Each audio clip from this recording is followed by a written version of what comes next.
Bathed in a blaze of xenon lights, Space Shuttle Discovery waited in the early morning darkness on Launch Pad 39A at NASA's Kennedy Space Center in Florida, ready to lift off on the STS-131 mission to the International Space Station.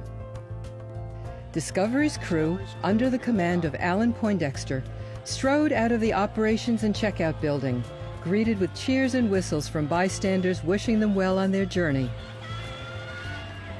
Waving back, the astronauts climbed aboard NASA's Astrovan for the short ride to the pad.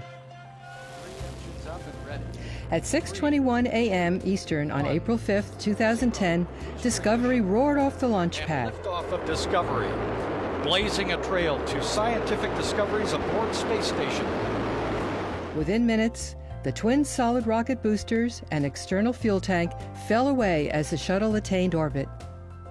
Once there, the Ku-band antenna system, which sends high-rate data communications down to Earth, failed to work, requiring the astronauts and ground crews to do a little problem-solving by eventually using the space station's Ku system.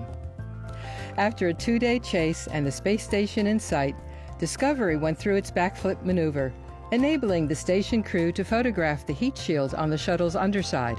Once Poindexter and pilot Jim Dutton docked the shuttle to the station, the hatches between the two spacecraft were opened.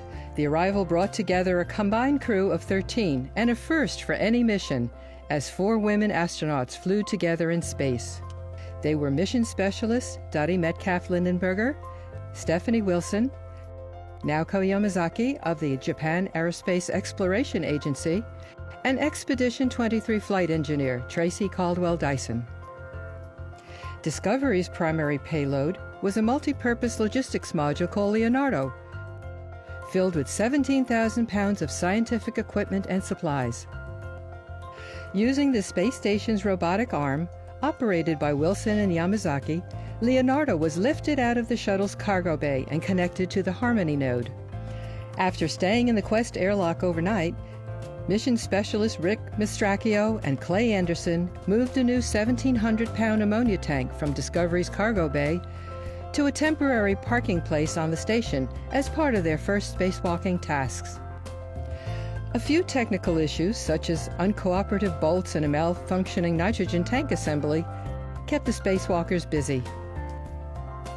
Meanwhile, inside the station, Yamazaki and Expedition 23 flight engineer Soichi Noguchi began transferring cargo from Leonardo to their respective stowage areas with slow and intricately choreographed movements. Mistracchio and Anderson completed the third and last of the complex spacewalking assignments, in addition to some get-ahead tasks for Space Shuttle Atlantis' upcoming STS-132 mission. Because of the Ku-band antenna issue, an extra day was added to the mission to allow crew members to perform a final check of Discovery's heat shield before they undocked from the station. Morning fog and showers near Kennedy's shuttle landing facility tacked on one more day to the mission. Then on April 20th, 2010, the weather cooperated, and Discovery made a picture-perfect touchdown at 9:08 a.m. Eastern on runway 33 after completing a 15-day, 6.2 million-mile mission. Nose gear touchdown. That brings an end to the STS-131 mission, the 131st Space Shuttle flight, and the 33rd to the International Space Station. It's great to be back at the Kennedy Space Center with Discovery. There's a beautiful entry this morning. We had a lot of adversity, but we overcame it all with some great teamwork. With a successful mission behind them, the Discovery crew returned to NASA's Johnson Space Center in Houston, where they were honored at a homecoming ceremony at nearby Ellington Field.